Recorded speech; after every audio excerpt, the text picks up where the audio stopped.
Class 12 का एक नया चैप्टर वेव ऑप्टिक्स। चैप्टर ऐसा है कि इसके बारे में आपको पहले से कोई जानकारी नहीं है ना। It is about the wave nature of light. Light को हम लोग पहले भी पढ़े हैं, as particle nature related to its reflection, refraction, ये सब पढ़े। अब ऐसे कुछ प्रॉपर्टी भी लाइट के देखेंगे जो कि पार्टिकल नेचर से एग्जिबिट नहीं होता है। If you consider light is a wave then only it will be exhibited. ठीक है, तो ये जो नेचर देखेंगे लाइट का, it can be justified by considering light as a wave. What is a wave?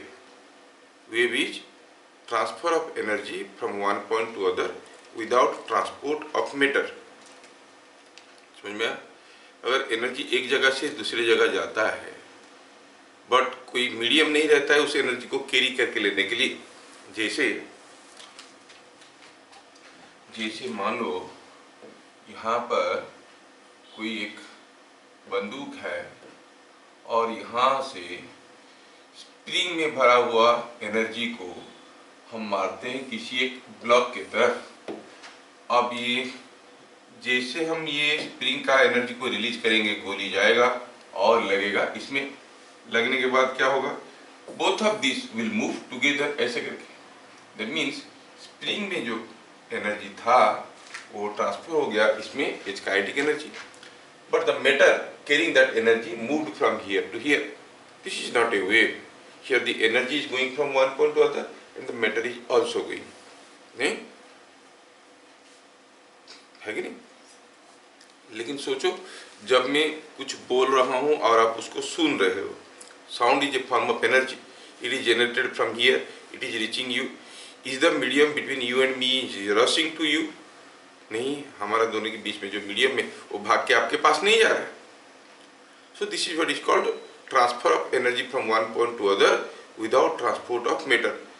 The light from sun is reaching earth. sun और earth के बीच में कोई मीडियम नहीं है। The energy is coming from one point to other. This is also a wave. So considering sound and light, again we categorize wave into two categories. Wave may be a mechanical wave, may be a electromagnetic wave. Mechanical wave कब कहते हैं? जब wave एक जगह से दूसरी जगह जाता है, मैटर मूव नहीं करता है, but the particles of the medium vibrate and the wave is propagated. मतलब एक मीडियम की जरूरत है एक जगह से दूसरी जगह जाने के लिए। मीडियम मूव नहीं करेगा, the particles will vibrate and the wave will go.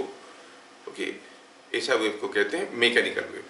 जब कोई वेव को कोई मीडियम की जरूरत नहीं है एक जगह से दूसरी जगह जाने के लिए, उसको कहते हैं इलेक्ट्रोमैग्नेटिक वेव और नॉन मैकेनिकल वेव, है ना। सन पे इतने सारे एक्सप्लोजन्स हो रहे हैं, क्या वहां से साउंड हमारे पास आ रहा है? नहीं आ रहा है, क्योंकि sound is a mechanical wave. उसको एक जगह से दूसरी जगह जाने के लिए एक मीडियम की जरूरत है, बट लाइट के लिए कोई मीडियम की जरूरत नहीं है, वो एक जगह से दूसरी जगह आ जाता है। तो वेव जो दो कैटेगरी में डिवाइड हुआ, एक हुआ मैकेनिकल वेव, दूसरा हुआ नॉन मैकेनिकल और इलेक्ट्रोमैग्नेटिक वेव। इनमें से जो मैकेनिकल वेव वाला पार्ट है इसको हम लोग क्लास 11 में पढ़ चुके हैं। जो नॉन मैकेनिकल वेव है, इलेक्ट्रोमैग्नेटिक वेव है, उसके बारे में पढ़ेंगे इस चैप्टर में। चैप्टर का नाम हुआ वेव नेचर ऑफ लाइट और वेव ऑप्टिक्स। समझ में आया? चलिए शुरू करते हैं।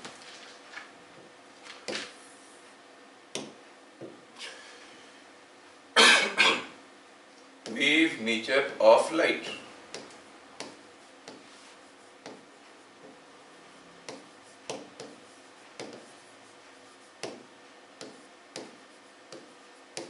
Wave optics.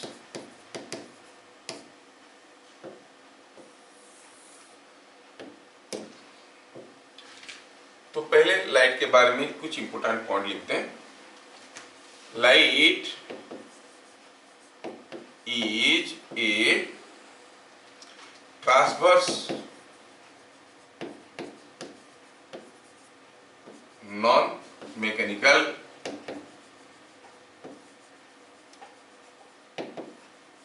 Wave. When I say light is a transverse non-mechanical wave, what I mean? Non-mechanical wave, this part is understood. because it doesn't need a medium to go from one point to other. Transverse means when it is propagating, the oscillations of the electric and magnetic fields producing the light are in a direction perpendicular to the direction of propagation of light.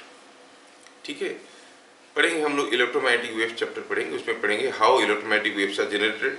Electromagnetic wave means non mechanical wave, जिसमें X ray भी आता है, जिसमें आपका gamma ray आता है, जिसमें आपका माइक्रोवेव आता है, जिसमें रेडियो वेव आता है, वो सारा का सारा light wave, thermal radiations, they are all electromagnetic waves और नॉन मैकेनिकल वेव्स. ये सारे के केस में you will see there is a very oscillation of electric and magnetic field in a direction perpendicular to the direction of propagation of wave. Okay, so it is when the oscillations are perpendicular to the direction of propagation of wave, it is called a transverse wave. If the oscillations are in the direction of propagation of wave, it is called a longitudinal wave. थोड़ा सा example में आपको बता दें कि supposing यहाँ पर कोई एक थ्रेड लगा है, आपने इस थ्रेड को एक बार ऐसे मार दिया तो ये पार्टिकल ऐसे हिलने डुलने लगे, हिलते डुलते, all particle started vibrating and the energy is propagating like this. You see the energy is going from this end to this end, but the particles are vibrating perpendicular to the direction of propagation of wave. तो ऐसा wave को हम कहते हैं transverse wave. समझ में आया?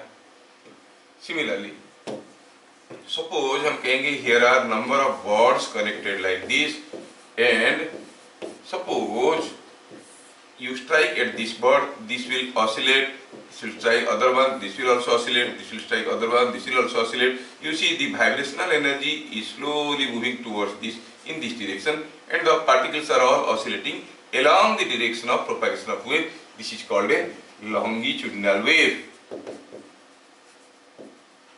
This is called a transverse wave. थोड़ा सा जानकारी होने से हमें समझने में आसान होगा. When the particles are oscillating perpendicular to the direction of propagation of wave, it is called a transverse wave. When they are oscillating along the line of propagation of wave, they are called a longitudinal wave. Light is a transverse wave. Okay? ठीक है.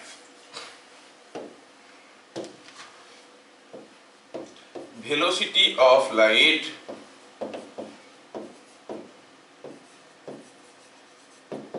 in any medium, किसी एक medium में is given by V is equal to C by mu. Mu is called the refractive index of the medium, जो हम लोग जानते हैं.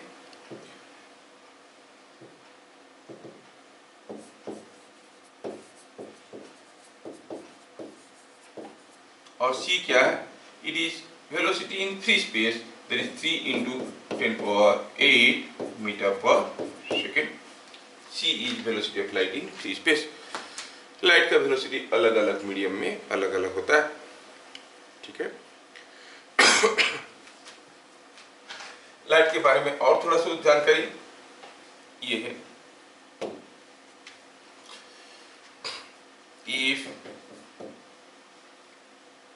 frequency of light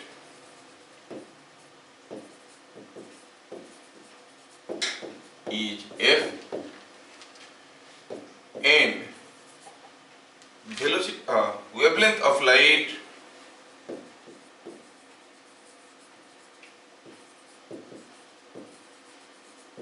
is lambda, then velocity of light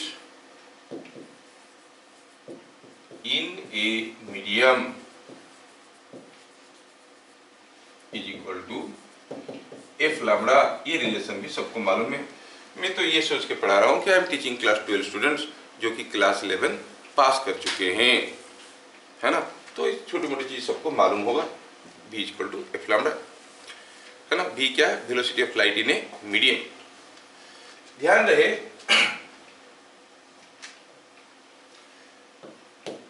frequency of light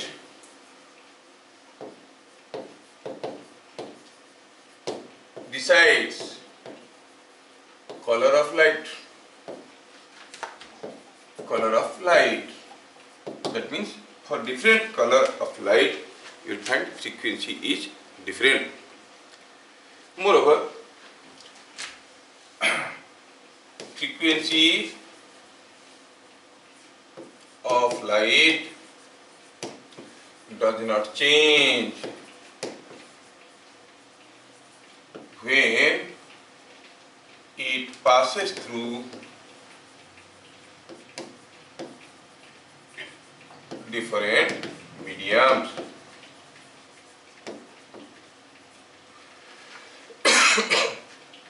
So, color of light does not change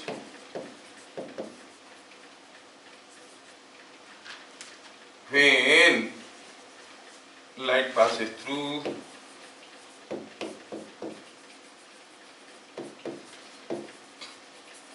different mediums.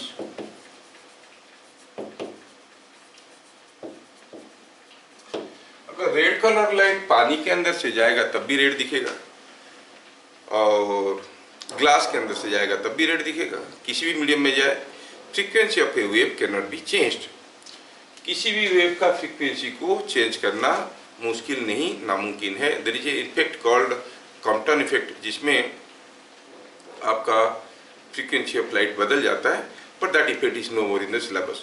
कोई light wave आया, किसी एक electron को मारा, वो इलेक्ट्रॉन कुछ मोमेंटम, कुछ काइनेटिक एनर्जी लेके आयोनाइज होके भाग गया, बाकी का एनर्जी फोटोन फॉर्म में गया, तो उसका फ्रीक्वेंसी कम हो गया, but that is not a natural effect. Rare cases में ऐसे होता है। और इंटरेस्टिंग बात यह है कि हमें दिमाग लगाने की जरूरत नहीं, क्योंकि सिलेबस में नहीं, पहले था, काफी पहले ये चैप्टर में था, कॉम्पटन इफेक्ट। तो क्या हुआ, color of light depends upon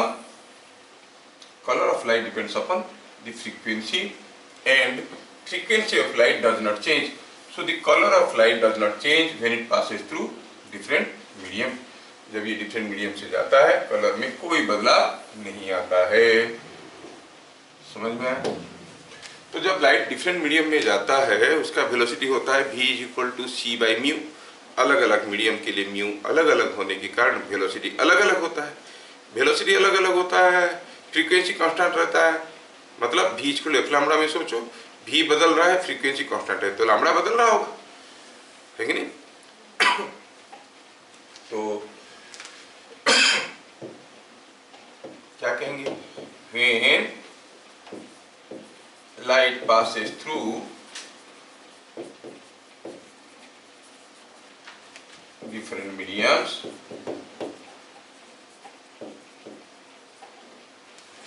its velocity and wavelength change।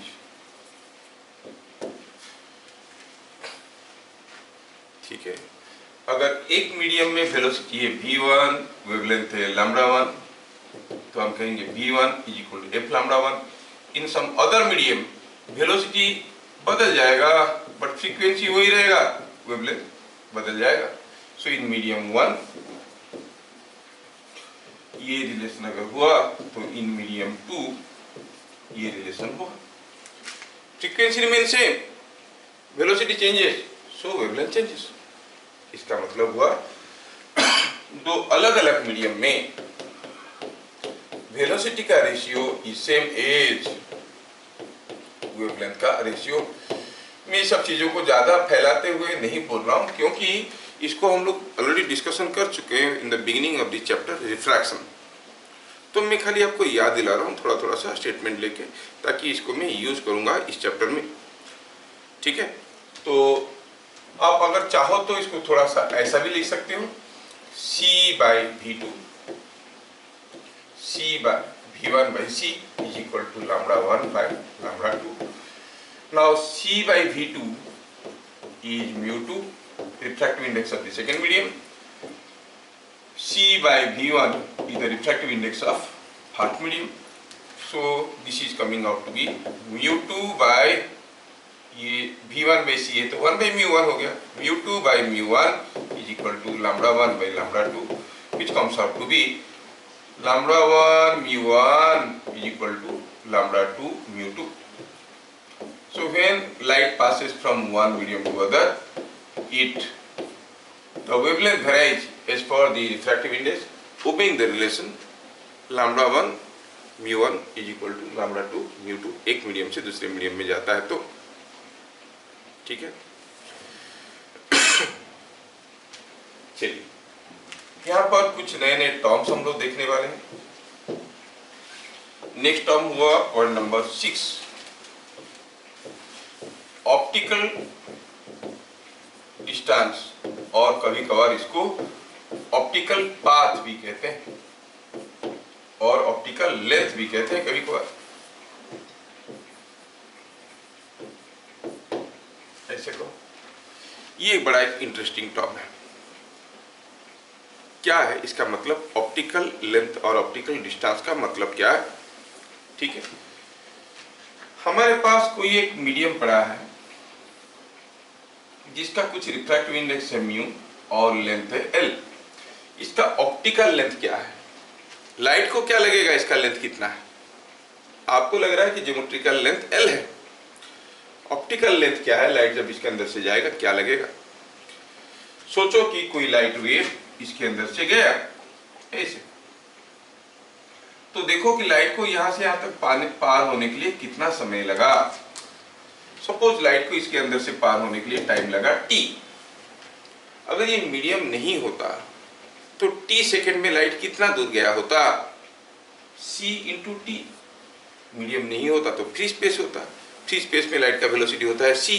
c is 3 into 10 power 8, तो लाइट कितना दूर जाता? ct।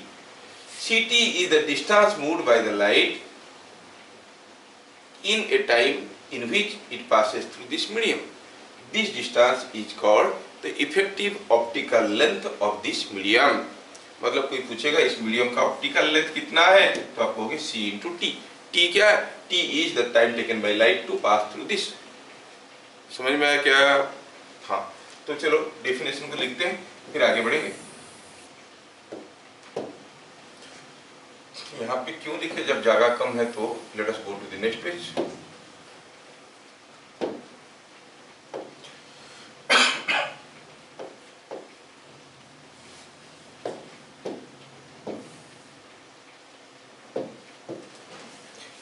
Effective optical length of a medium किसको कहते हैं? Is defined as distance moved by light in free space. In free space, distance moved by light in free space in an interval in which it passes through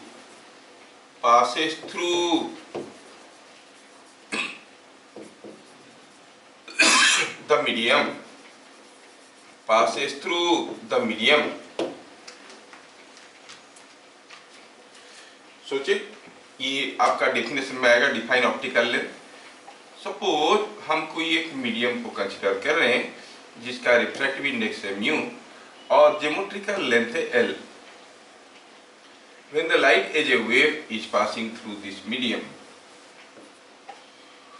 if L is geometrical length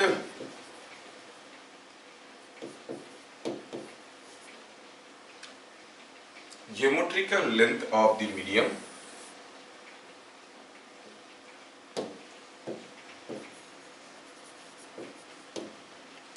V is velocity of light in medium, then T, time taken to pass through, इसके अंदर से जाने के लिए इसको कितना समय लगेगा? L by V, क्योंकि इस मीडियम में लाइट का वेलोसिटी v है। तो जाने के लिए कितना समय लगेगा, L बाई V। तो ऑप्टिकल लेंथ क्या हो गया, ऑप्टिकल लेंथ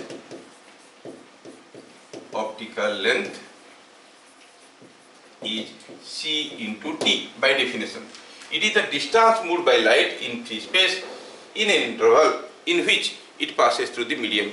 इस मीडियम से पास करने के लिए जितना समय लगता है उतना समय में लाइट फ्री स्पेस में कितना दूर मूव करेगा। Distance moved by light in free space, समझ में आया।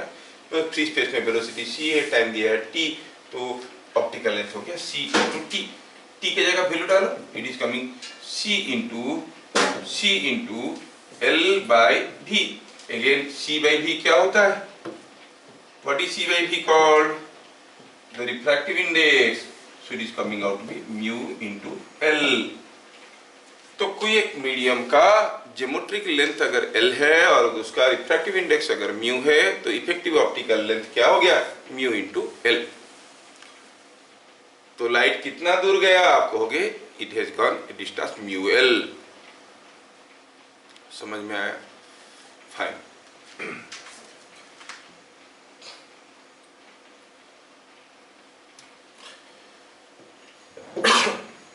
लाइट एक वेव है तो it must satisfy all characteristics of wave.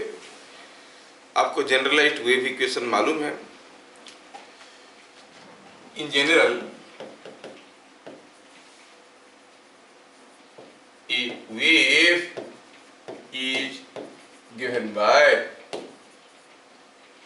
y is equal to a sin omega t plus minus kx plus phi 0। मैं ये सोच के पूरे कॉन्फिडेंस के साथ बता रहा हूँ कि आप लोग क्लास 11 कंप्लीट किए हो। 11 में वेव चैप्टर था।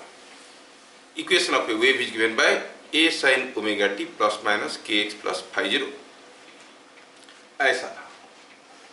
इसमें जो प्लस माइनस साइन है इसका मतलब क्या है, प्लस माइनस साइन मतलब प्लस साइन का मतलब हुआ wave is propagating in the negative direction of X axis, minus sign का मतलब हुआ wave is propagating in the positive direction of X axis.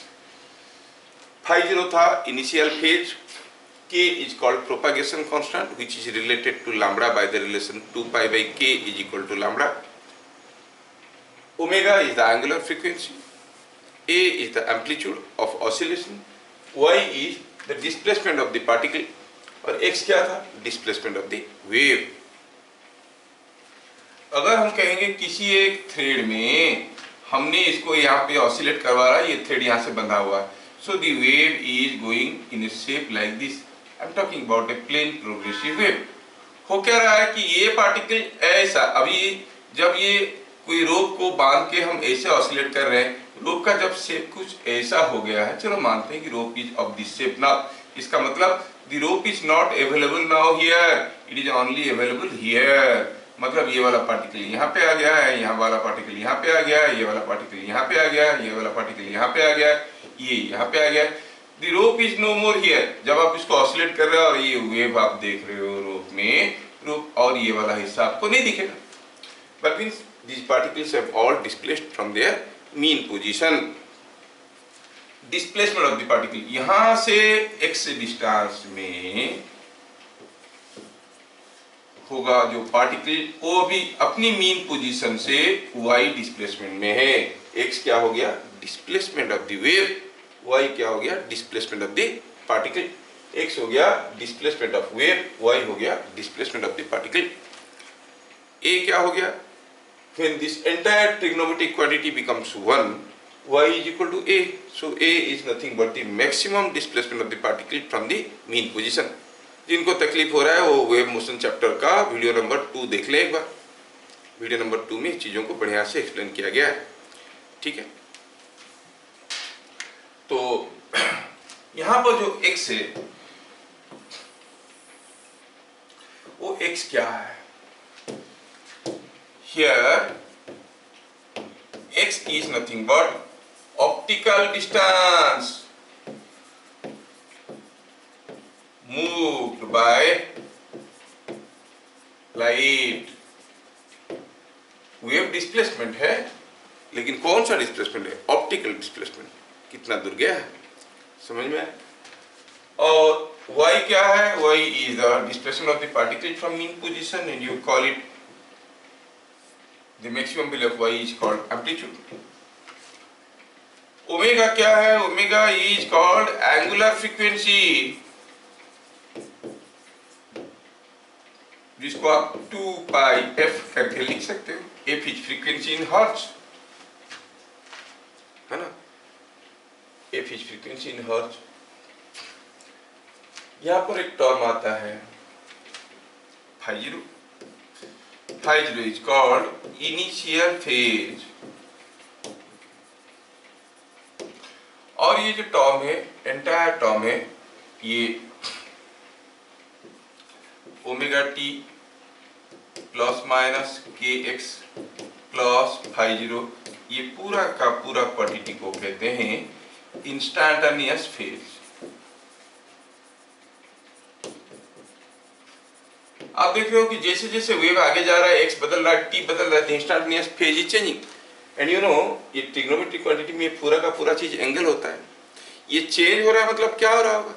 Maximum 0 से 2 पाई के अंदर ही बदलेगा, और ट्रिग्नोमेट्रिकली बदलेगा, वो भी साइनसोइडल फंक्शन है, is a sine function is changing.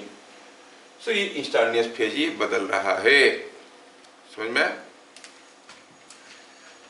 यहां पर और एक टर्म आता है I, intensity of wave. क्या? It is energy transfer per unit area per unit time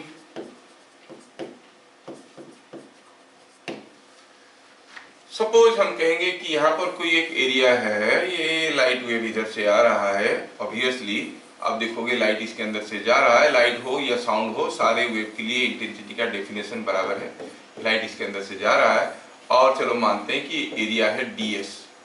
ये ds एरिया में से लाइट पास कर रहा है. अगर हम इस एरिया पे वेट करेंगे फॉर dt सेकेंड्स, तो how much energy is passing? How much energy is passing per unit area per unit time? क्योंकि जितने ज्यादा समय के लिए वेट करेंगे उतने ज्यादा एनर्जी जाएगा. ds एरिया में से कितना एनर्जी जा रहा है dt सेकेंड में? अगर हम कहेंगे den is amount of energy passing, den is amount of energy passing through area ds in dt seconds. तो इंटेंसिटी का क्या फॉर्मूला बनेगा?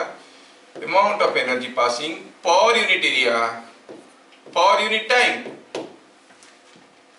ds एरिया में से dt सेकेंड में den एरिया एनर्जी जा रहा है, तो यूनिट एरिया में यूनिट टाइम में कितना एनर्जी जाएगा? den by ds dt. ये जनरल इंटेंसिटी है किसके लिए? For waves. मान लो कि this is what is your ear drum. What is the intensity of sound heard by you? Then you say what is the amount of sound energy reaching your ear drum. whatever area it is having, suppose the area is ds in a time of dt seconds. Energy received per unit area per unit time is the intensity of sound heard by your ear. समझ में आया? अब ये जो del है ये joules है, dt जो है सेकंड है. जूल्स पर सेकंड होता है वाट, ds इज एरिया हो गया मीटर स्क्वायर, तो इसका यूनिट बनता है वाट पर मीटर स्क्वायर. इतने सारे माथापाती करके कितनी सारी चीजें हम लोग सीखे, लेकिन स्कूल वाले पूछेंगे what is the unit of intensity. कितना सिंपल है, क्योंकि वो गहराई वाली चीज पूछेंगे नहीं. इट इज वाट पर मीटर स्क्वायर. समझ में आया? If we calculate what is intensity of a wave, तो आप देखोगे intensity of a wave can be found as, if you calculate, ये क्लास 11 का कोर्स था, it is given by half rho omega square A square v. Rho is density of medium,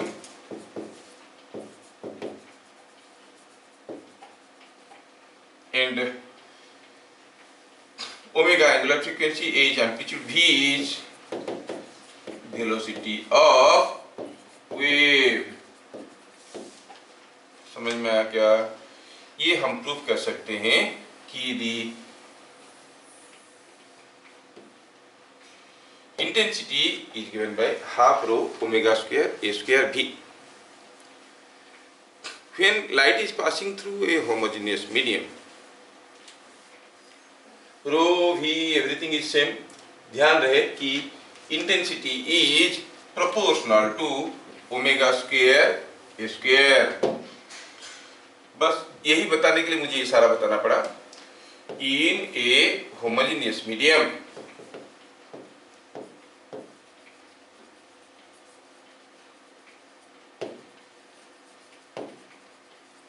I is proportional to omega square A square।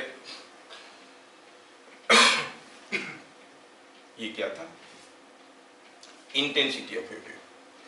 ठीक है, in a homogeneous medium I equal to omega square, I is proportional to omega square A square. ये पूरा चीज में बताया, ये सोच के हो सकता है कि दिमाग पे थोड़ा लोड आ रहा होगा, फिलहाल आप इसको भूल सकते हो। जब इलेक्ट्रोमैग्नेटिक वेव्स पढ़ाएंगे उसमें ये सब चीज़ों को और भी डिटेल्स में हम लोग डिस्कशन करेंगे। तो फिलहाल आप जानकारी के लिए इतना बता दिए इलेक्ट्रोमैग्नेटिक वेव्स में। ये पार्ट को फिर से मैं रिपीट करूंगा और एलाबोरेट करूंगा कि कैसे हो रहा है, क्या हो रहा है। इस चैप्टर में हमें ये याद रखना है कि intensity of light is proportional to omega square square. समझ में आया? ठीक है, ये हो गया हमारा वेव नेचर ऑफ लाइट। यहाँ पर हमें कुछ important points related to wave nature याद रखना है। पहला हुआ कि the optical distance, path difference और फेज डिफरेंस में क्या रिलेशन है। ठीक है, is delta phi is phase difference between two points or phase difference of light reaching two different points। Light एक जगह पहुंचा, वहां पर एक फेज है, ऐसे लाइट ऐसे ऐसे करके जा रहा है। जब वो इधर से गया तो यहाँ पर कोई फेज था φ1, जब वो इधर से गया तो इसका कोई फेज था φ2। ये दोनों पॉइंट के बीच में there is a phase difference delta phi. तो तब तक ये ऑप्टिकली कितना दूर गया होगा? से it has got a distance delta x. When light has moved a distance delta x, it undergoes a phase difference delta phi. ठीक है, तो इनके बीच में रिलेशन क्या है? डेल्टा फाई क्या हो गया? डेल्टा फाई हो गया the phase difference between light और of light reaching to different points. Delta X हो गया ऑप्टिकल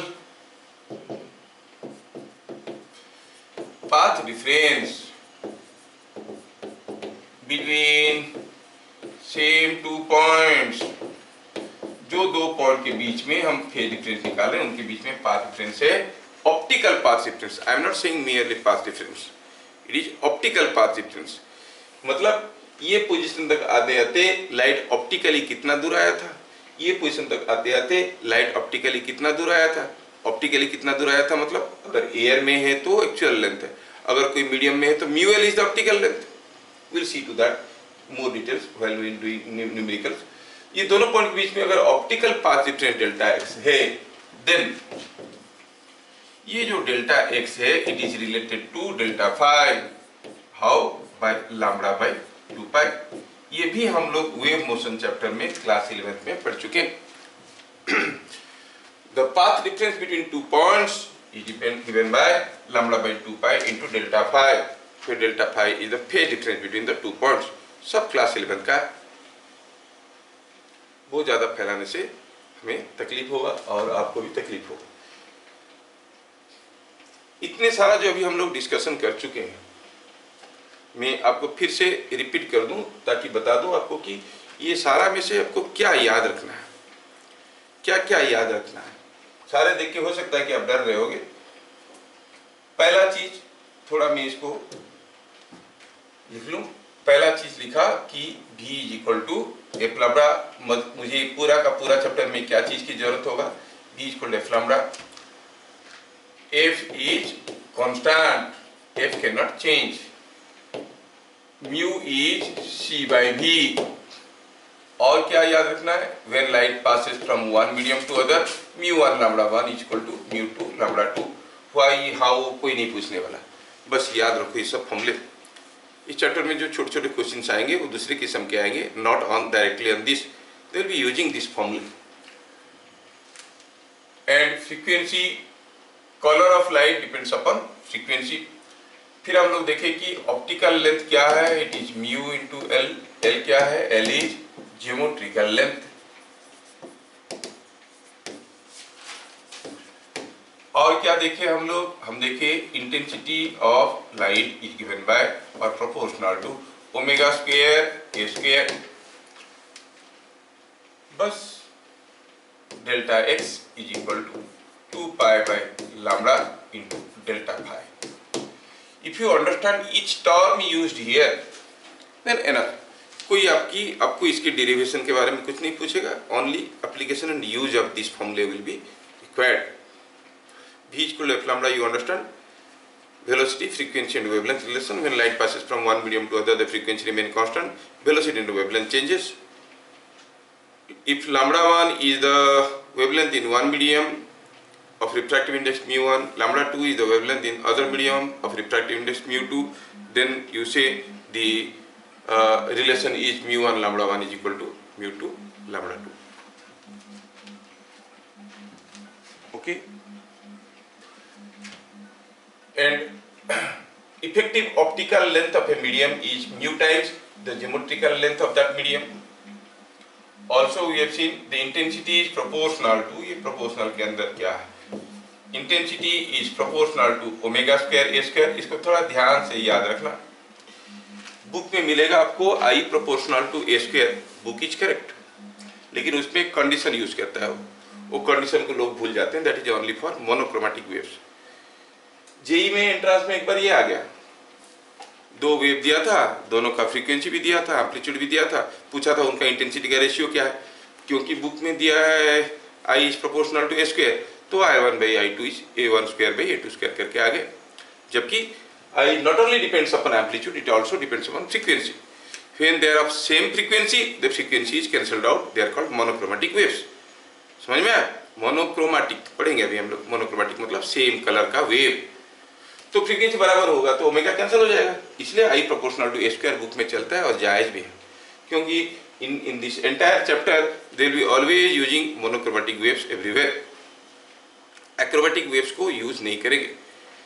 एक्रोमेटिक वेव लेने से क्या होगा वो भी हम लोग देख लेंगे साइड में, बट देन मोनोक्रोमेटिक वेव का यूज आएगा। तो जनरल फॉर्मूला याद रखना, I is proportional to omega square A square.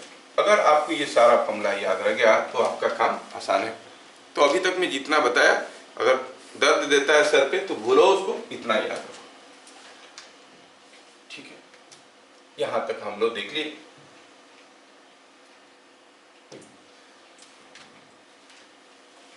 Number 9, monochromatic waves.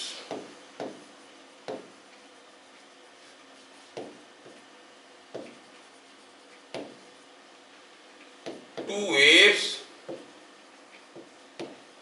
are said to be monochromatic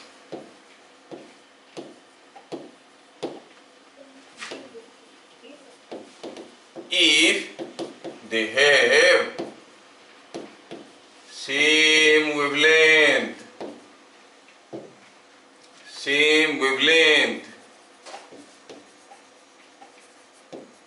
in same medium। दोनों का सेम मीडियम में वेवलेंथ बराबर है। बुक में आपको यहां तक मिलेगा, if they have same wavelength they are said to be monochromatic. थोड़ा सा मैं एक्स्ट्रा जोड़ दिया हूं, क्या? In same medium. असलियत में काफी समय तक लाइट के बारे में बहुत सारे डाउट्स थे और वो क्लियर नहीं हो पाया था, और अभी तक what is light is not yet understood. There are many theory to explain what is light. कोई कहता है कि there is a corpuscular theory, कोई कहता है light is flow of energy packets called photons, है ना, आइंस्टाइनियन थ्योरी। कोई कहता है कि light is a wave, is moving as a wave, ठीक है ना।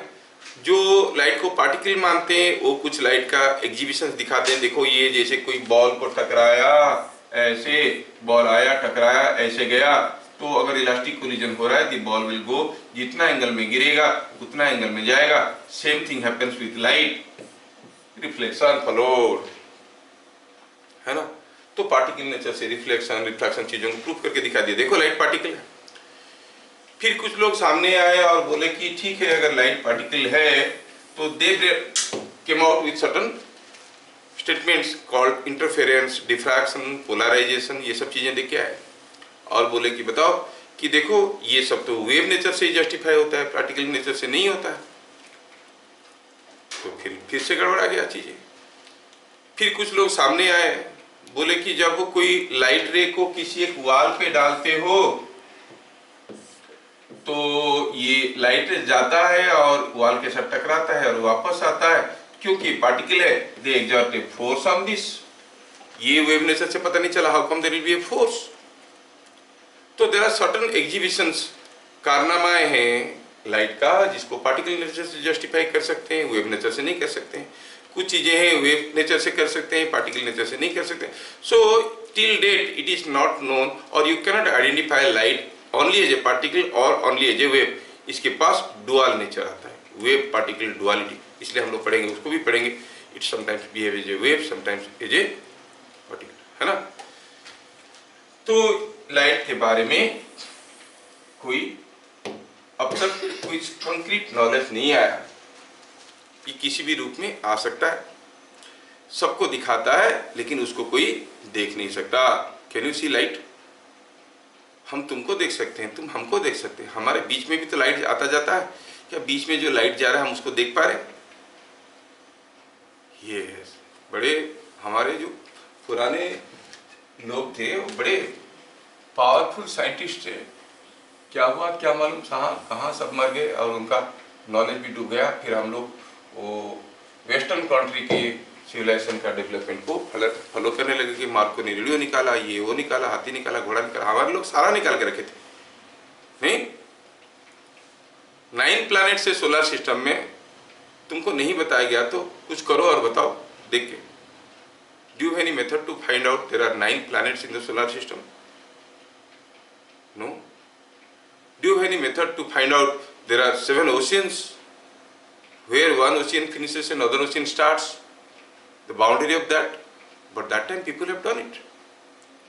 नवग्रह पूजा करते हैं हमारा यहाँ, कब का, कौन सा पुराने जमाने में नवग्रह की पूजा करते थे, और उनकी इफेक्ट के बारे में, कौन सा ग्रह का तुम्हारे ऊपर क्या इफेक्ट आएगा उसको लेके भी हमारा एस्ट्रोलॉजी आता है।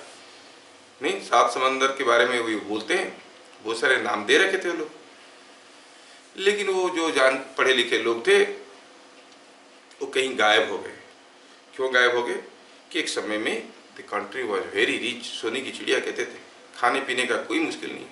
सोचो कि तुम्हारा मम्मी का मंथली इनकम 1 करोड़ है, पापा का 2 करोड़ है, तुम पढ़ाई करोगे क्या? नहीं करोगे ना, क्या करेंगे यार, कोचिंग वोचिंग जाके इंजीनियरिंग के बाद, है ना। ऐसे ही हुआ, कोई चीज़ की तंगी नहीं था, तो पढ़ने में किसको इंटरेस्ट आएगा? हम तो अक्सर अभी ये इसलिए पढ़ रहे हैं क्योंकि नौकरी करना है। कौन ऐसे पढ़ने के लिए पढ़ रहा है जिसको नौकरी नहीं करना?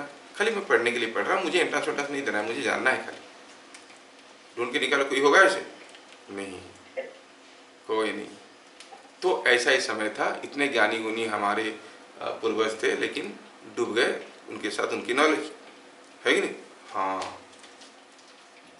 एनीवे,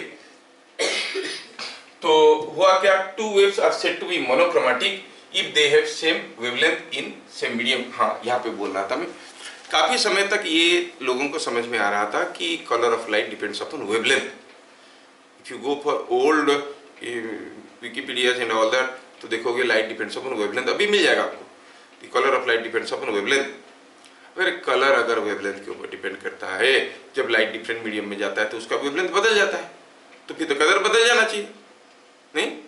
तो फिर colour of light does not depend upon wavelength. तो किसके ऊपर डिपेंड करता है? फ्रीक्वेंसी के ऊपर। क्यों? क्योंकि फ्रीक्वेंसी डज नॉट चेंज।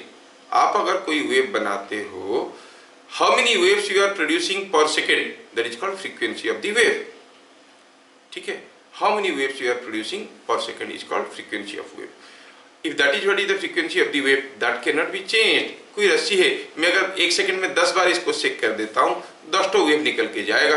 किसी दूर में जाने के बाद 8 या 9 हो जाएगा क्या? नहीं, 10 ही जाएगा। Number of waves passing any section of the rope per second will be same as it was created.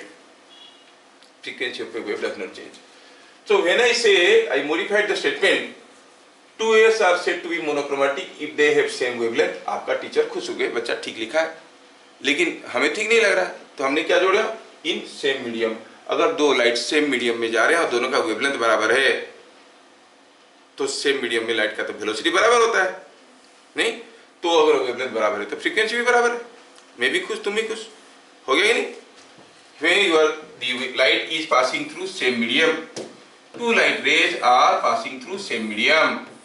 तो लाइट का velocity in this medium is भी c by mu, और इसका वेवलेंथ अगर बराबर हुआ, हम जानते हैं कि v इक्वल f लैम्डा, तो इसका फ्रीक्वेंसी और इसका फ्रीक्वेंसी भी बराबर हो, तो वेवलेंथ बराबर होने के कारण उसको मोनोक्रोमैटिक कहना चलेगा, क्योंकि ऑटोमेटिकली फ्रीक्वेंसी बराबर हो रहा है।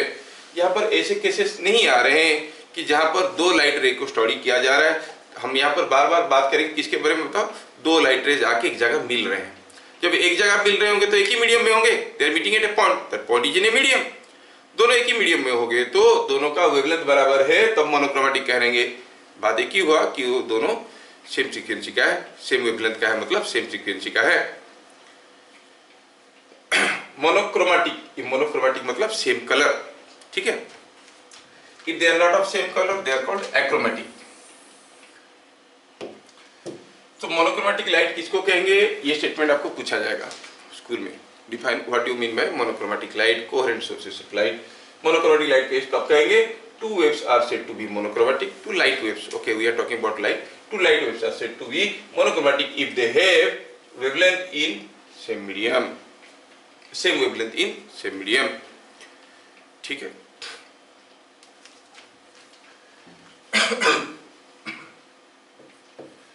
Coherent.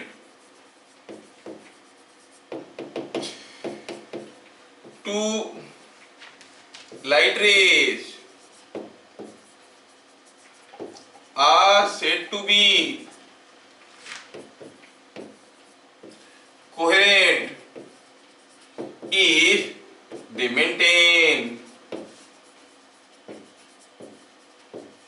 a constant phase difference between them.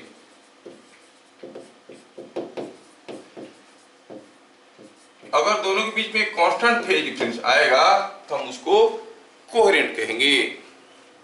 Constant phase difference बताना नहीं चाहते हैं, आपको दिमाग पे दर्द होता है क्योंकि 11th क्लास वाली बात है, थोड़ा सा बता देते हैं। फेज ऑफ ए लाइट किसके ऊपर डिपेंड करता है? Phase of a wave. You know all particles are vibrating and the wave is propagating. Phase of a wave at a particular position means with a particular particle is depending upon the velocity and displacement of the particle. अगर दो particle का velocity same है मतलब magnitude भी same है, direction भी same है, और उनका एम्पलीट्यूड भी सेम है, I mean displacement from mean position भी सेम है, तो हम कहेंगे they are in same phase. Just for sake of example, ये कोई एक वेव है, ये मान लो कि ये वेव का एक दूसरा रिप्लिका मैं निकाल लेता हूँ। ये एक वेव हुआ और ये हुआ दूसरा वेव। नाउ क्लियरली सी, जब ये वेव मैक्सिमम हुआ, ये भी मैक्सिमम हुआ, ये मिनिमम हुआ, ये मिनिमम हुआ, ये मैक्सिमम हुआ, ये मैक्सिमम हुआ, so they are dancing in same phase. दोनों के बीच में फेज बराबर है। सोचो कि ये वाला वेव को मैं थोड़ा सा आगे ले लेता हूँ। अब देखो, ये वेव पहले मैक्सिमम हुआ, थोड़ी देर में ये मैक्सिमम हुआ, ये पहले मिनिमम हुआ, थोड़ी देर में ये मिनिमम हुआ, ये पहले मैक्सिमम हुआ, ये थोड़ी देर में फिर मिनिमम हुआ। So what you observe here, ये मैक्सिमम होने की जितनी समय के बाद ये मैक्सिमम हुआ, ये मिनिमम होने की उतनी समय के बाद ये मिनिमम हुआ है, तो gap is constant. So you say there is a constant phase difference, they are called monochromatic। समझ में? constant phase difference रहेगा तो हम sorry monochromatic नहीं, coherent। if there is a constant phase difference they are said to be coherent। लगे हाथ थोड़ा सोचेंगे कि अगर हम कहेंगे कि दो वेव कोहेरेंट है, there is a constant phase difference, इसका मतलब घूम फिर के ये भी आ जाता है कि दोनों का वेवलेंथ बराबर होना चाहिए। कैसे? अगर मान लो कि ये नीचे वाला वेव का मैं वेवलेंथ को थोड़ा कम कर देता हूं, नाउ यू क्लियरली सी। अब क्या हुआ, नीचे वाला वेव जब मैक्सिमम हुआ, ये वाला वेव भी मैक्सिमम था, they are in same phase, लेकिन थोड़ी देर के बाद उनके बीच में फेज डिफरेंस क्रिएट हो गया and that phase difference is not constant. यहाँ पर दोनों वेव के बीच में फेज डिफरेंस 0 था, यहाँ पर आया तो ये मिनिमम हो चुका था, नहीं हुआ, यहाँ पर ये मैक्सिमम हो चुका था, इसके काफी समय के बाद ये मैक्सिमम हुआ, that phase difference is not constant. मतलब दो वेव को कोहेरेंट होने के लिए मोनोक्रोमेटिक होना जरूरी है। It's not possible that two waves are coherent but not monochromatic. समझ में आ रहा है? इसलिए मोनोक्रोमेटिक के साथ कोहेरेंट वाला वर्ड जुड़ा हुआ रहता है, टू मोनोक्रोमेटिक कोहेरेंट वेव्स। समझ में आया? तो मोनोक्रोमेटिक के साथ कोहेरेंट होना जरूरी है। तो जिसमें आपको अगर आपको कहा जाएगा कोहेरेंट सोर्स ऑफ लाइट, सोचो तो कोई कैंडल लाइट है।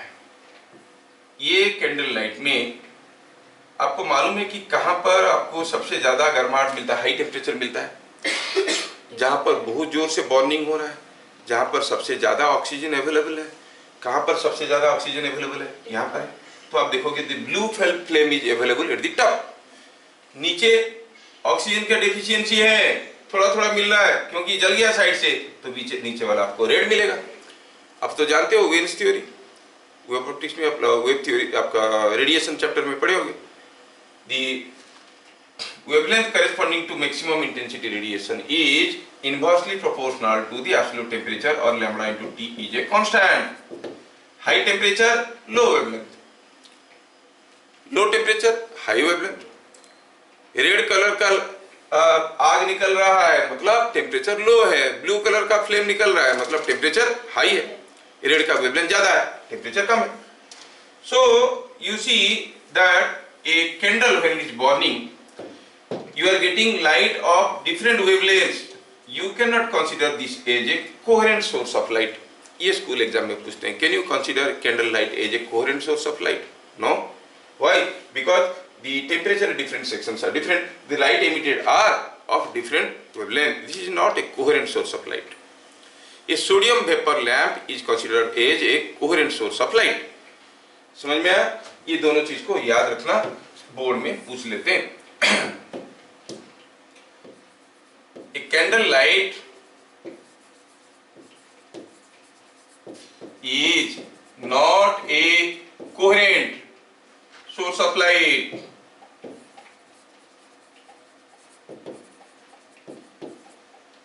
but a sodium vapor lamp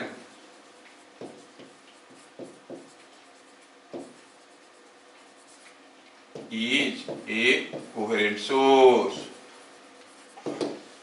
sodium vapour lamp is a coherent source of light. आगे चल के हमें लाइट की जरूरत पड़ेगा एक्सपेरिमेंट करने के लिए, अगर हमें कोहेरेंट लाइट चाहिए तो will make use of a sodium vapour lamp. Experiment करने के लिए we can not go for a ordinary candle light और a incandescent lamp. Incandescent lamp you understand, और फिलामेंट वाला लैम्प नहीं, जो फिलामेंट वाला लैम्प होता है वो 10 रुपया वाला बल्ब मिलता है, वो उसको आप इलेक्ट्रिसिटी दोगे तो फिलामेंट के अंदर से करंट फ्लो करेगा, हीट जनरेट होगा, and the different parts of the filament will be at different temperatures, so different wavelengths of light will be coming out, so that is not a coherent source of light। a sodium vapor lamp is a coherent source। याद रखना, कोई पूछेगा नहीं, लेकिन ये question बार बार आया, can you consider a candle light as a coherent source of light? No. why? because different parts of the flame has got different temperature, that means different wavelengths of lights are emitted। Temperature के साथ wavelength का क्या relation है? कोई पूछेगा तो लिख देना, we know that by Wien's law. भूल गए होगे, फिर भी उसको पता नहीं चलेगा कि आप भूल गए हो। और ऑनेस्ट बनना चाहते हो तो वी न्यू दैट लिख देना, हाँ हाँ लड़का जानता था, आजकल नहीं जानता है। ठीक है, मर्जी आपका, you want to be honest और beat the case. Coherent source monochromatic wave समझ में आ गया। दो वेव्स मोनोक्रोमेटिक कब कहेंगे? जब उनका वेवलेंथ बराबर है। सेम मीडियम में बार बार क्यों नहीं बोल रहे हैं? क्योंकि पूरे के पूरे चैप्टर में हम बात करेंगे दो लाइट एक जगह मिल रहे हैं, एक जगह मिल रहे हैं, तो वो जगह क्या है? एक ही मीडियम में होगा, तो सेम मीडियम में बोलने की जरूरत नहीं पड़ता है। लेकिन लिख के रखना दिमाग में कि सेम मीडियम में, क्योंकि वेवलेंथ बराबर होने से लाइट का कलर बराबर नहीं होता है, फ्रीक्वेंसी बराबर होने से लाइट का कलर बराबर होता है। बोर्ड वाले बड़े विचक्षण वाले हैं, वो पूछते हैं colour of light depends upon wavelength velocity frequency, ये क्वेश्चन भी आता है, तब आपको लिखना पड़ेगा फ्रीक्वेंसी। लेकिन मोनोक्रोमेटिक क्या है पूछने से लिखना पड़ेगा देयर आर सेम वेवलेंथ। कैसा कैसा दिमाग में बोर्ड चल रहा है।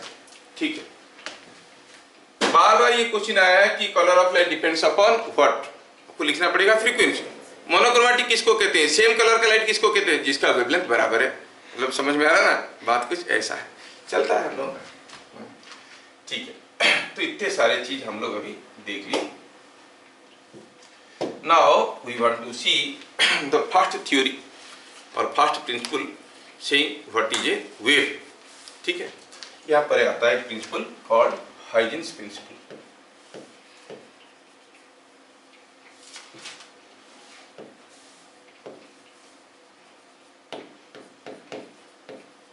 प्रिंसिपल कोई थ्योरी कहता है, it's not a law, it's a principle, it's a principle, है ना। क्योंकि हम पहले भी बता चुके हैं लाइट के बारे में कोई कंक्रीट आइडिया अभी तक नहीं है। लाइट सबको दिखलाता है लेकिन खुद दिखता नहीं है, नहीं ऐसा है। त्वमेव भान्तं मनोभाति सर्वं तस्य भासं सर्वम इदं विभाति। तुमको कोई नहीं देख सकता लेकिन तुमसे सब कोई देख सकता है। With the use of light you can see things. Anyway, क्या कहता है? ए source of light is a point of disturbance.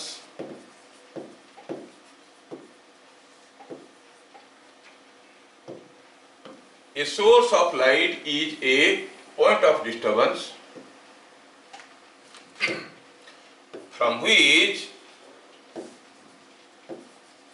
energy propagates in all directions। Energy सारा डायरेक्शन में जाता है। कहां से? जो सोर्स ऑफ लाइट है वहां से निकल के चारों तरफ जाता है। हाँ, ये तो सिंपल सा चीज है, that everyone knows. In a pond, if you start dropping pebbles, small pebbles, you will find the point where the pebbles are being dropped, waves are being generated and going in all directions. Same thing. हाँ, तो ठीक है। तो इसका मतलब he started talking about light as a wave, how the wave is being generated, a source of light जला तो वहां से एनर्जी चारों तरफ जाने लगा। ठीक है, अब तो एनर्जी जा रहा है चारों तरफ, कैसे जा रहा है? As a transverse wave, the particles are all vibrating. किसी मीडियम में लाइट जा रहा है, पार्टिकल्स वाइब्रेट कर रहे हैं। फ्री स्पेस में जा रहा है तो light, the electric and magnetic waves are oscillating, है ना।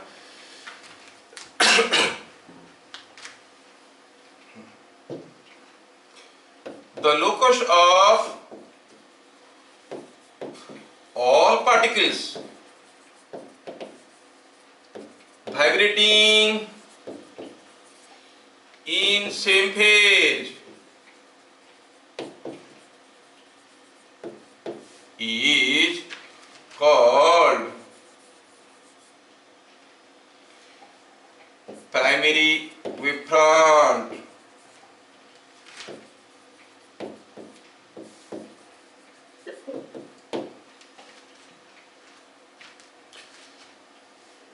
मान लो कि you are seeing the top view from a pond. ये कोई पॉन्ड का टॉप व्यू है। आपने पत्थर टपक करके गिराया यहाँ पे, तो इधर भी वेव जाने लगा, इधर भी वेव जाने लगा, इधर भी वेव जाने लगा, चारों तरफ वेव जाने लगा। लेकिन क्या आपको ऐसे वेव दिखते हैं? आपको दिखते हैं रिंग्स ऑफ वेव्स गोइंग।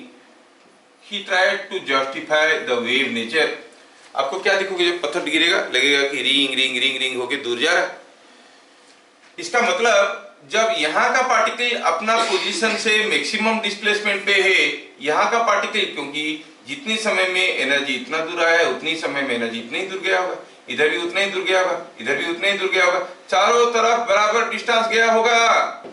तो ये सारा पार्टिकल अपना मीन पोजीशन से मैक्सिमम डिस्प्लेसमेंट में होते हुए नजर आएंगे। They will look like a ring. सारा पार्टिकल अपना पोजीशन से थोड़ा सा उठ के, ये सारे को जोड़ो तो you look like a ring, it looks like a ring. You are talking it in a 2-dimensional plane, but when it is in free space in a homogeneous medium and suppose it is a isotropic source। isotropic source किसको कहते हैं? जो energy चारों तरफ को equally भेजता है। Homogeneous medium किसको कहते हैं? जिस मीडियम का नेचर हर जगह बराबर है। I am not an isotropic source. मेरे सामने की तरफ ज्यादा आवाज जा रहा है, पीछे की तरफ उतने जोर से नहीं आ रहा है। कोई साउंड बॉक्स के सामने आप खड़े रहोगे तो जोर आवाज आता है, पीछे खड़े रहोगे तो कम आवाज आता है।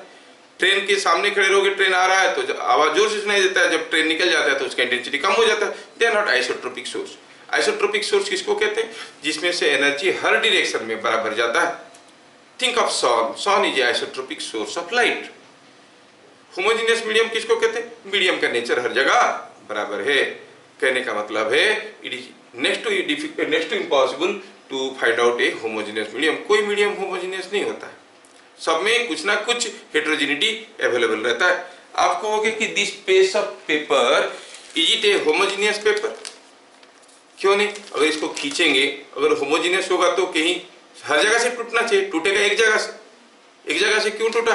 क्योंकि ये होमोजेनियस नहीं था, जहां पर थोड़ा सा वीकनेस था टूट गया। वीकनेस था मतलब that weakness was comparatively more than the weakness of other parts, मतलब the matter is not homogeneous. Anyway, तो बहुत सारे चीजों को लेके करते हैं। ये सब चीजों को लेबोरेटरी एक्सपेरिमेंट करना बहुत मुश्किल है। आगे चल के हम लोग YDAC पढ़ेंगे, या double slit experiment. It's not a laboratory experiment, very difficult है। कभी लेबोरेटरी में कहीं इंक्लूड नहीं होगा YDAC वाला एक्सपेरिमेंट, क्योंकि it is very difficult to find out again a coherent monochromatic source. समझ में आ रहा है? कुछ ना कुछ इनकोहेरेंस रह जाता है। एनीवे, तो हम अब 2-dimensional प्लेन में देख रहे हैं। जब पॉन्ड की पानी में हम पत्थर डाले तो ये ऐसा होते होते इधर भी वेव गया, इधर भी वेव गया। जब यहाँ का पार्टिकल अपनी जगह से मैक्सिमम डिस्प्लेसमेंट में था, क्रेस्ट में था, ये भी क्रेस्ट में होगा, ये भी क्रेस्ट में होगा, ये सारे को एक साथ जोड़ो तो आपको एक रिंग जैसे दिखेगा। अब सोचो, ये रिंग पे जितने सारे पार्टिकल्स है सब अपना मीन पोजीशन से मैक्सिमम डिस्टेंस ऊपर है, सब अभी नीचे आने वाले हैं, सबका डिस्प्लेसमेंट बराबर है और वेलोसिटी भी बराबर है। So they are in same phase. The rings are constituting all particles at same phase. ये सारा पार्टिकल बीच के एक फेज में, ये सारे एक फेज में। So you find several rings are generated and they are going away from the point of disturbance. So first statement says light, the source of light is a point of disturbance from which energy propagates in all directions. Second statement says the locus of all particles vibrating in same phase is called the primary wavefront. समझ में आया? Primary wavefront. Okay. Point number 3. Every point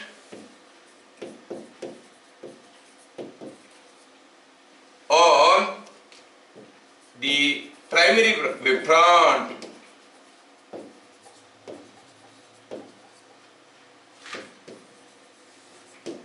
behaves as a secondary source of light.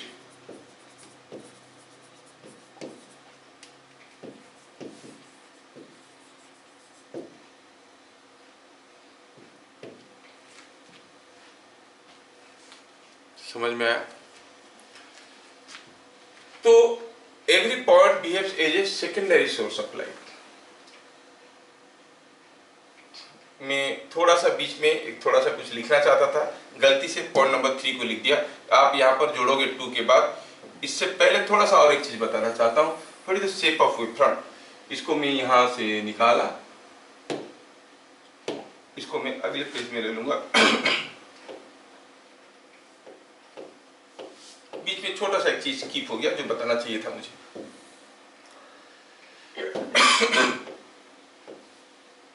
तो क्या देखे हम लोग, every point the locus of all particles vibrating in same phase मेरा पानी is called a primary wave front। जैसे ये excuse me, जैसे पॉन्ड में हम पत्थर डाले तो रिंग दिखाई दिया है ना। मान लो फिर से सोचते हैं कि कोई एक पॉन्ड है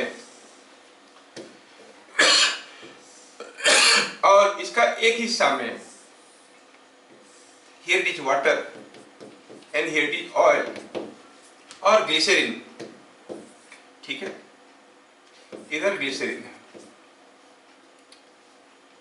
अभी अगर यहाँ पे आप पत्थर डालोगे तो वेव इधर भी जाएगा इधर भी जाएगा, लेकिन टी सेकेंड में इधर जितना दूर गया होगा एनर्जी उधर उतना दूर नहीं गया होगा, उससे कम डिस्टेंस गया होगा, है कि नहीं।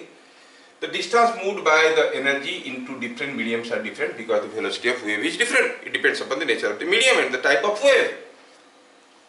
So here ये जितना दूर गया इधर ज्यादा दूर गया, मतलब यहाँ का पार्टिकल जब मैक्सिमम में होगा यहाँ का पास का पार्टिकल मैक्सिमम में होगा।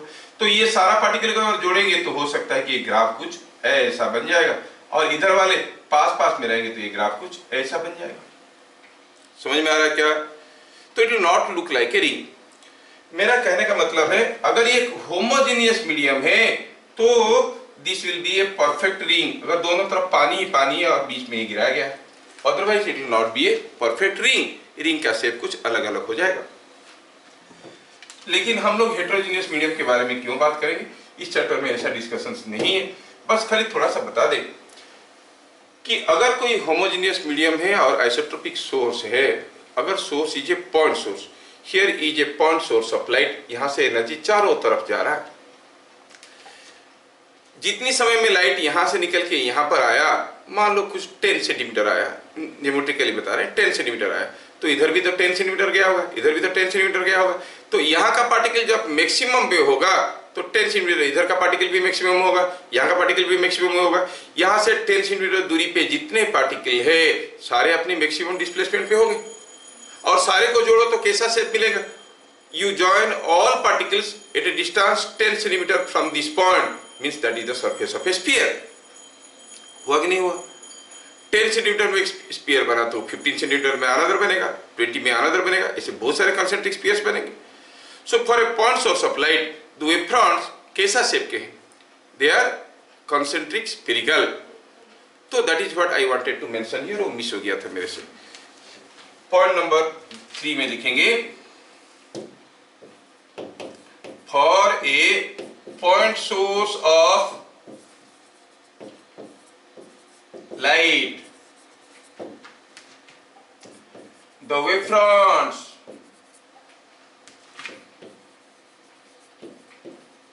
are concentric, or simply लिखते हैं are wave fronts are spherical in shape। और यहाँ पर जाने अनजाने में हम लोग एक चीज को मिस कर रहे हैं, वो ये है कि इन्हें होमोजेनियस मीडियम, बुक में नहीं लिखा है तो मैं भी नहीं बोल रहा हूँ क्योंकि यहाँ पर इतना हेटेरोजेनिटी के बारे में बात नहीं है। In homogeneous medium it is something like this. So for a point source of light, आप चाहो तो यहाँ पर जोड़ सकते हो, in a homogeneous medium the wave fronts are spherical in shape. For a line source of light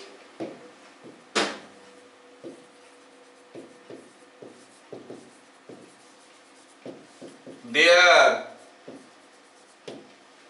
कोई line source है, सपोज एक ट्यूबलाइट है, लंबा सा सोर्स है, रिस्ट्रिक ऑफ से आपका एलईडी लाइट से और ट्यूबलाइट है सोचो।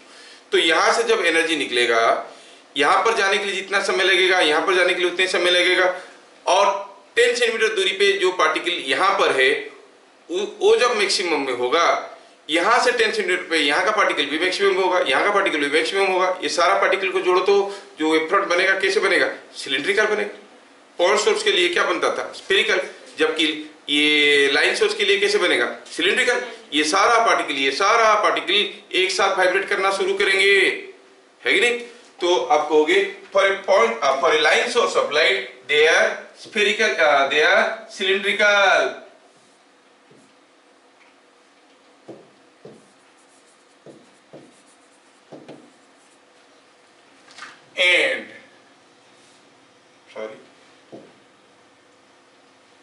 And for a plane source of light,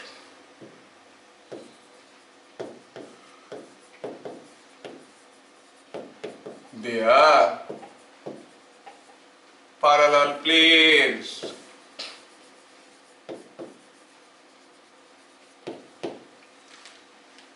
मान लो this board itself is a source of light. जब ये लाइट ग्लो करने लगा, यहाँ का पार्टिकल जब मैक्सिमम हुआ, यहाँ का पार्टिकल भी तब मैक्सिमम हुआ, यहाँ का भी तब मैक्सिमम हुआ, यहाँ का भी तब मैक्सिमम हुआ, मतलब ये सारा पार्टिकल एक साथ ऑसिलेट करने लगेंगे। तो this wave front, the locus of all this particles is a plane, so the wave fronts are different planes. समझ में आ रहा है? So for a plane source of light they are parallel planes. For you can recall the concept of equipotential surfaces. Point charge के लिए they were spherical, line charge के लिए they were cylindrical. For a surface charge they were parallel planes. Here also the same thing. समझ में आ रहा है? याद रखने के लिए आपका आसान होगा और समझने के लिए शायद आप आसानी से इंटरप्रेट कर पाओगे। Now every point on the primary wavefront behave as a secondary source of light. Before I go for the next statement, I would like to draw certain thing. Suppose I say here is a source of light. Call it the primary source of light. जब ये light glow करने लगा, ये सारा particles एक साथ vibrate करने लगे। So this is what is the shape of the wavefront, which is spherical. अब सोचो कि 10 आदमी किसी लाइन पे खड़े थे, है ना। अब ये आदमी ने इसको धक्का दिया, फिर ये इसको मार दिया, ये इसको मार दिया, फिर ये गिर गया। ये आदमी जो सामने वाला गिर गया, ये आदमी जो अभी गिर गया, उसको कौन गिराया, ये वाला कि ये वाला आदमी? ये वाला आदमी के चलते गिर गया, the person just behind him. तो इसके मतलब इसके पास जो एनर्जी पहुंचा, हो सकता है कि मेन रीजन है, लेकिन इससे पहुंचा है। जब लाइट यहाँ पर कोई वेव यहाँ पर जनरेट किए, पत्थर डाले पॉन्ड में, ये पार्टिकल वाइब्रेट किया bye striking off the stone, उसका बगल वाला पार्टिकल इसलिए स्ट्राइक किया, उसकी बगल वाला इसलिए स्ट्राइक किया क्योंकि ये पहला वाला स्ट्राइक कर रहा था, उसकी बगल वाला इसलिए स्ट्राइक करेगा कि उसका पहला वाला स्ट्राइक कर रहा था। कहने का मतलब हुआ यहां से यहां तक एनर्जी आया, अब इससे आगे एनर्जी क्यों जाएगा? Not because of this, but because of this particle is vibrating in its position. अगर ये आदमी वाइब्रेट नहीं करता, ये किसी खंबे को पकड़ के कस के पकड़ के खड़ा रह जाता और हिलता भी नहीं, कितने भी जोर से धक्का मारो ये गिरेगा। ये वाइब्रेट कर रहा है बोल के एनर्जी इसको ट्रांसफर हो रहा है, wave is propagating through vibration of particles of the medium. So what we see here that ये जो एवरी पॉइंट है यहाँ पर जो यहाँ पर वाइब्रेट कर रहे हैं, वो वाइब्रेट करने के साथ साथ बगल वाले पार्टिकल को एनर्जी दे रहे हैं। So they start behaving as a secondary source of light. समझ में आया? अब ये जो मेन सोर्स था, ये मेन सोर्स हो सकता है कि पॉइंट सोर्स है या फिर लाइन सोर्स है या फिर वो प्लेन सोर्स है। अकॉर्डिंगली जो वेव फ्रंट था वो क्या हो सकता है, सब स्फेरिकल हो सकता है, सिलिंड्रिकल हो सकता है या फिर पैरेलल प्लेन हो सकता है। But these points they are all point sources, क्योंकि हर एक पॉइंट वाइब्रेट कर रहा है, इसलिए दूसरे पॉइंट्स वाइब्रेट कर रहे हैं। तो इनके चलते जो वेव फ्रंट्स बनेंगे, जो लाइट प्रोपेगेट करेंगे, वो ऐसे शेप में करेंगे, स्फेरिकल शेप में करेंगे। They will always do it in a spherical shape. इनको कहते हैं intermediate wavelets. कैसा wavelet? Spherical. Why? Because the source is a particle, a point. इसके लिए जो वेव फ्रंट्स बन रहा था वो सिलिंड्रिकल हो सकता है, स्फेरिकल हो सकता है, पैरेलल प्लेन हो सकता है, लेकिन इसके लिए जो एनर्जी प्रोपेगेट हो रहा है that is always in terms of spherical wavelets. समझ में आया क्या? तो वही चीज को हमें लिखना है। क्या लिखेंगे यहाँ पे? Every point on the primary wavefront behaves as a secondary source of light and produces intermediate intermediate spherical wavelets.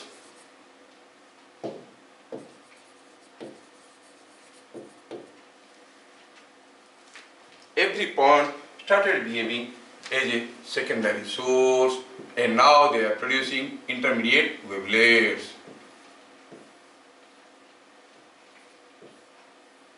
ठीक है, ऐसे करके इंटरमीडिएट वेवलेट्स बना रहे हैं।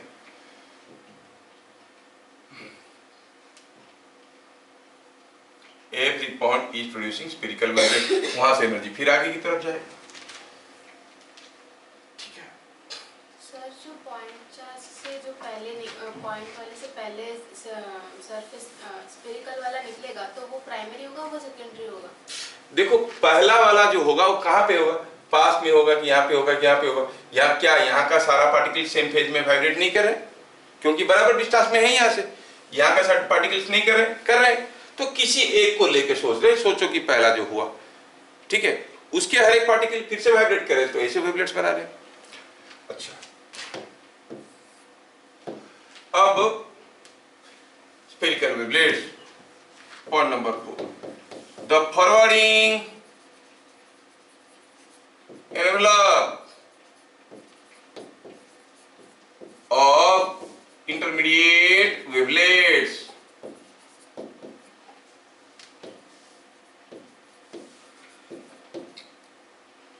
is called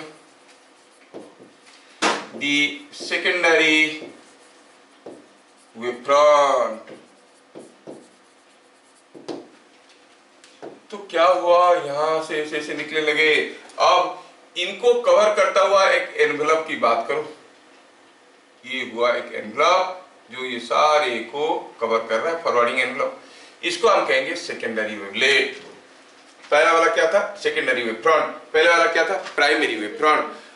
ये बन गया सेकेंडरी वेवफ्रंट। सेकेंडरी वेवफ्रंट के ऊपर हर एक पॉइंट फिर से टर्शियरी सोर्सेस ऑफ लाइट जैसे बिहेव करेंगे, उनके चलते स्फेरिकल वेवलेट्स बनेंगे, उसको कवर करता हुआ बनेगा टर्शियरी वेवफ्रंट, टर्टियरी वेवफ्रंट। ऐसे करके डिफरेंट वेवफ्रंट्स विल बी फॉर्म्ड। क्या मेरी बात समझ में आ रहा है? तो यहाँ पर आप देखोगे ऐसे ऐसे करके आगे की चलते ऐसे ऐसे डिफरेंट वेवफ्रंट्स फॉर्मेशन होने लगेंगे। समझ में आया? तो आपको जब भी हाइजेंस थ्योरी पूछा जाएगा स्कूल में, बहुत ही इंपॉर्टेंट है। हर 3 साल में एक बार ये क्वेश्चन लॉन्ग क्वेश्चन में आता है 3-4 मार्क के लिए। तो यहाँ पर आपको लेबलिंग करना आना चाहिए। ये हो गया प्राइमरी सोर्स,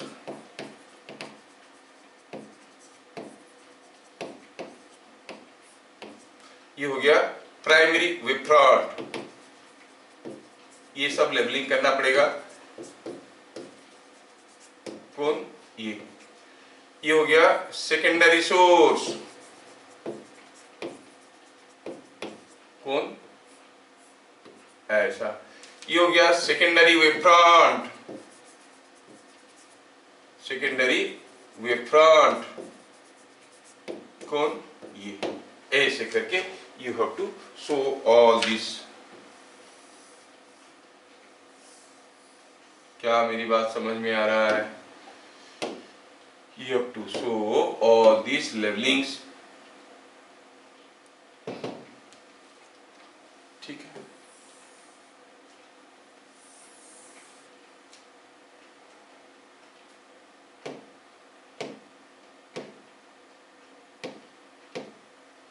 थोड़ा सा फिगर को मैं बड़ा कर देता हूं। ये और ये हो गया प्राइमरी सोर्स। ये तो ये फिगर आपको बनाना पड़ेगा। समझ में आ रहा है? लेकिन थ्योरी कंप्लीट नहीं हुआ है। The following envelope of the intermediate wavelets is called secondary wavefront, and thus other wavefronts are formed. ठीक है। ऐसे ऐसे बाकी के वेवफ्रंट भी बनते हैं। समझ में आ गया? Now the last statement of this principle. Last statement कहता है, if you draw a line from the primary source in a direction normal to the wavefronts, so that is what is called a ray. ray किसको कहते हैं? समझ में? A line drawn from the primary source in a direction perpendicular to the wavefronts is called a ray. इधर से जाता हुआ रे ऐसा है, इधर से जाता हुआ रे ऐसा है. देखो, that is normal to the wavefronts. तो नेक्स्ट पॉइंट में हम लोग लिखेंगे पॉइंट नंबर 5 में, and that is the last point. A line drawn from the primary source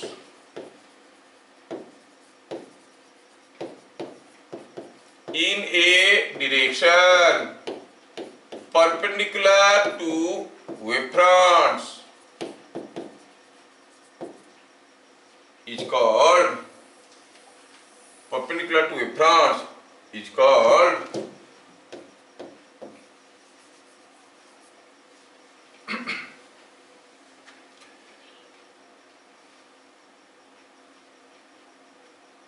ए रे. तो यहाँ पर ये प्रिंसिपल और थ्योरी खत्म होता है. देखो, इसमें समझने वाली चीज नहीं है. अगर आप ये फिगर को याद करते हो तो फिगर को देख के मैं सारा चीज बता सकता हूँ. चलिए पूरा का पूरा प्रिंसिपल को फिर से डिस्कस कर लेते हैं. कोई जरूरी नहीं कि you have to write everything in 5 points. आप चाहो तो और भी छोटे छोटे स्टेटमेंट करके इसको 7-8 पॉइंट्स कर सकते हो, या फिर जोड़ जाड़ के 2-3 पॉइंट में भी लिख सकते हो पैसेज टाइप करके. जैसे first law, second law, third law 3 statement लिखना, ऐसा नहीं है. ये पूरा प्रिंसिपल है, थ्योरी है. अब ये टोटल समरी को लिखना है. A source of light is a point of disturbance from which energy propagates in all directions.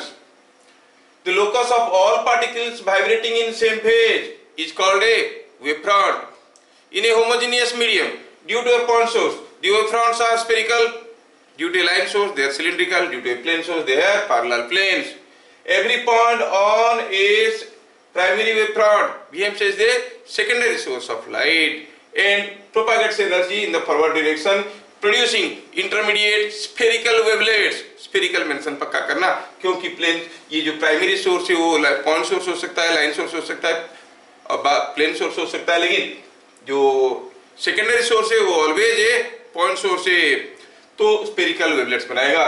The forwarding envelope of this intermediate wavelets is called secondary wavefront, and similarly other wavefronts are generated. A line drawn from the primary source in a direction perpendicular to the wavefronts is called a ray. That's all.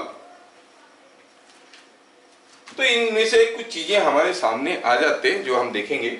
तो ये है कि in a homogeneous medium the angle between two rays is remaining same. दो रे जा रहे हैं किसी एक होमोजेनियस मीडियम में, तो इन दोनों के बीच में जो एंगल है, यहाँ पर जो एंगल है, यहाँ पर भी वही angle between to mediums remaining same. अगर ये होमोजेनियस नहीं है तो ये एंगल बराबर नहीं रहेगा.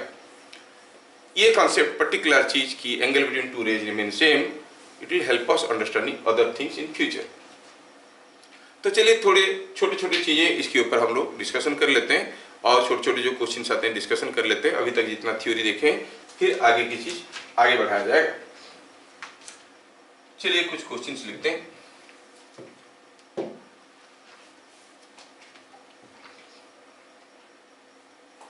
सपोजिंग हम कहेंगे कि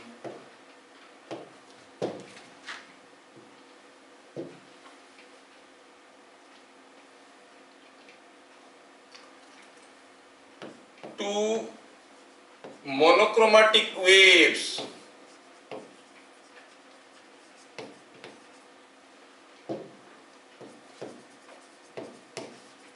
have amplitudes or intensity, have intensities in ratio 4:9. What is ratio of their amplitudes. कितना सिंपल है सर, क्या करें, ऐसे सिंपल क्वेश्चन नहीं आते। नेक्स्ट है ना, here is a source of light, ये है 4000 आर्मस्ट्रॉन्ग, ये है 3000 आर्मस्ट्रॉन्ग, और S1 एंड S2 आर, ये पॉइंट है C। You see a triangle, right angle triangle, S1 and S2 are two monochromatic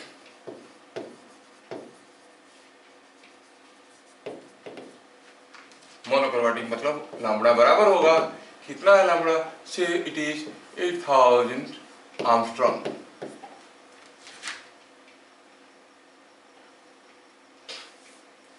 S1 and S2 are two monochromatic sources with zero phase difference.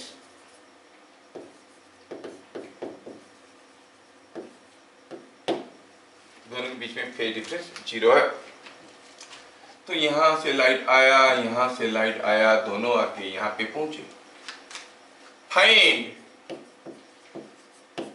phase difference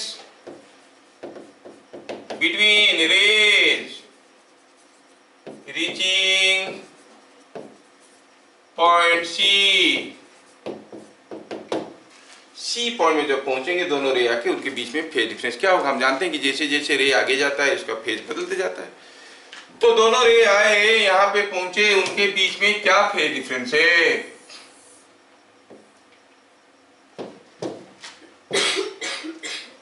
next,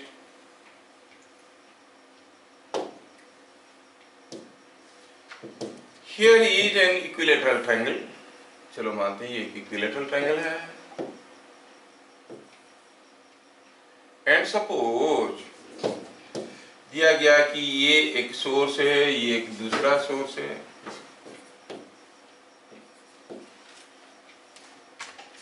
और ये point हो गया P। ये equilateral triangle है।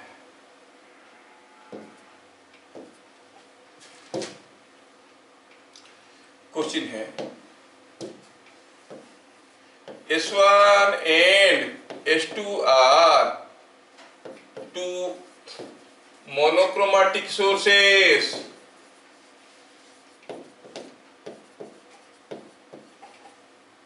of wavelength lambda and zero initial phase difference, दोनों के बीच में कोई फेज डिफरेंस नहीं है।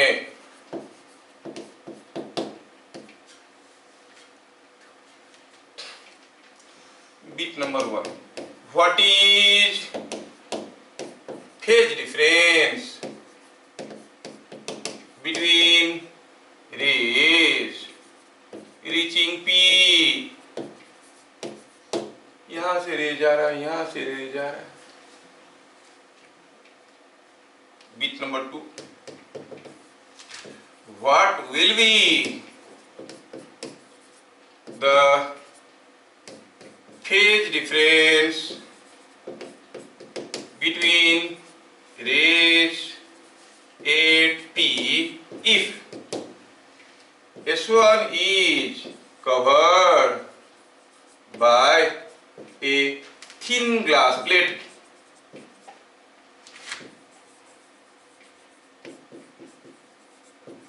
of refractive index mu and thickness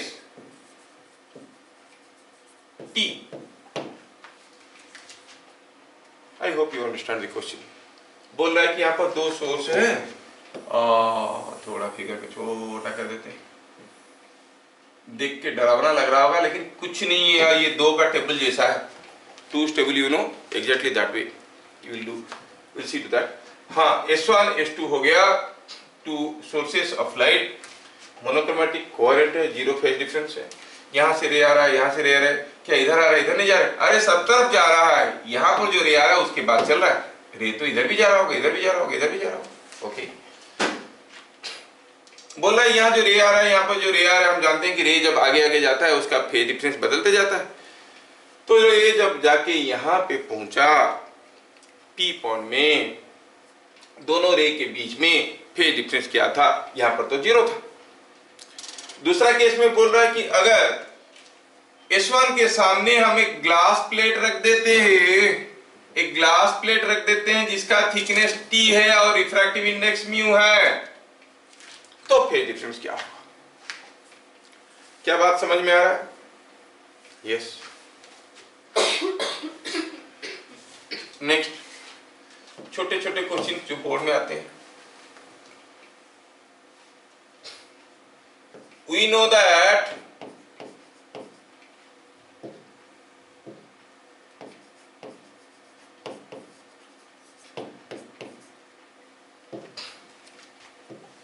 the wavefronts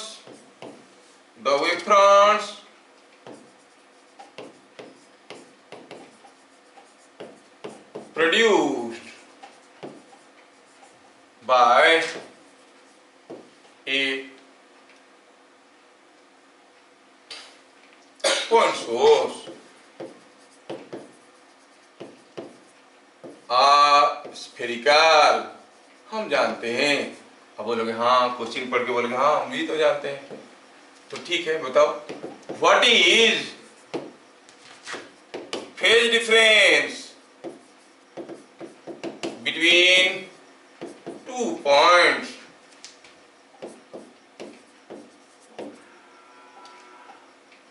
located diametrically opposite on such wavefront। ऐसा एक वेवफ्रंट का डायमीट्रियली ऑपोजिट एंड में दो पार्टिकल से, दो पॉइंट से, उनके बीच में फेज डिफरेंस क्या है? समझ में आया? How you can produce parallel wavefronts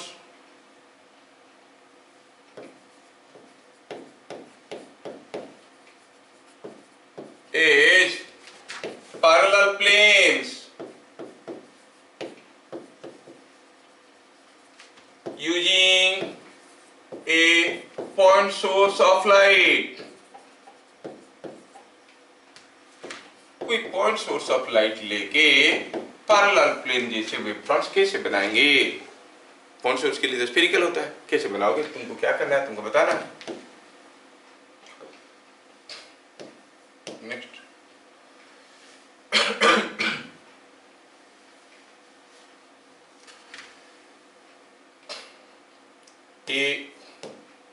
an object or a source of light, point source, a point source of light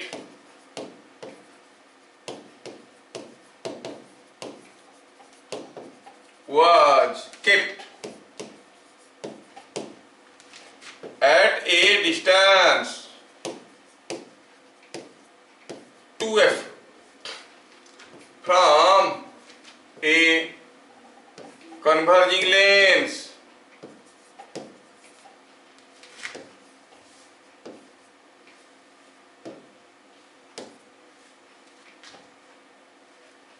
draw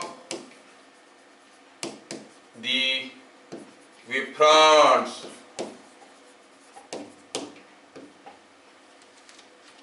कोई कन्वर्जिंग लेंस की 2f डिस्टेंस से हम अगर एक रखेंगे पॉइंट सोर्स को, तो वेवफ्रंट्स ड्रॉ करके दिखाओ, ये भी सोर्स बन गया। Lights are moving, you know, draw the wavefronts, ऐसे करके बताया गया है।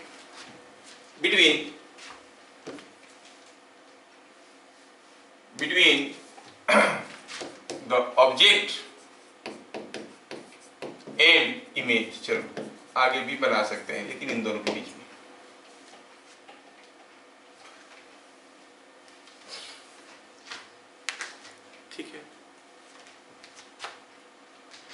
मेरे ख्याल से टाइम विल नॉट परमिट, लेकिन आप लोग थोड़ा सोच के आओगे तो इस चीज़ों को आसानी से हम लोग कर पाएंगे। मैं फिर से क्वेश्चन बता देता हूँ आपको।